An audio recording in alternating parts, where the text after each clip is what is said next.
Thank you for this opportunity to testify on House Bill 495 on federal tax conformity. I'm Ruth Mason. I'm the Edwin S. Cohen Distinguished Professor of Taxation at the University of Virginia School of Law. And I'm also a founding member of Project SAFE, State Action in Fiscal Emergencies, a consortium of professors around the nation focused on providing research-backed policy recommendations for states struggling with the fiscal effects of COVID. Delegate Palakovich-Carr invited me to testify due to my academic writing on state conformity with the federal tax base. The administrative advantages of tax conformity in general are obvious. For Maryland to write its own tax law would be a monumental task, and it would create administrative burdens for taxpayers to have to comply with two vastly different income tax systems, one state and the other federal. But conformity also generates disadvantages. These include, among others, the revenue volatility, the sudden and especially retroactive changes in the federal tax base.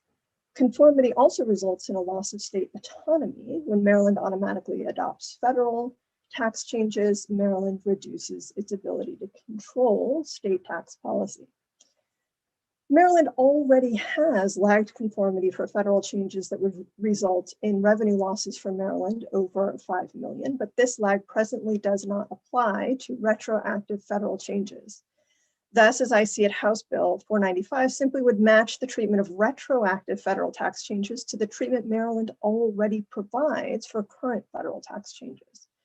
Ending Maryland's automatic conformity with retroactive federal tax changes puts tax authority where it belongs, into the hands of Maryland's elected representatives, who then can decide whether or not to conform with expensive retroactive federal tax changes.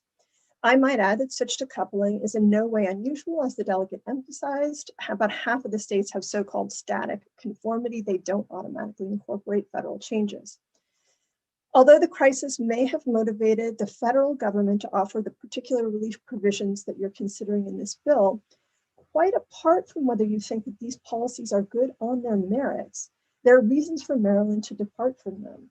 Specifically, the ability of the US government to deficit spend far exceeds that of Maryland or any state.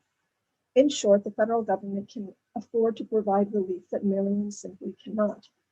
The right way to think about this bill is that it asks the question, in a world where Maryland would not be able to fund limitless crisis relief, who should decide where Maryland's limited resources go? Maryland, the Maryland legislature, or the federal Congress? I thus urge a favorable report for this bill.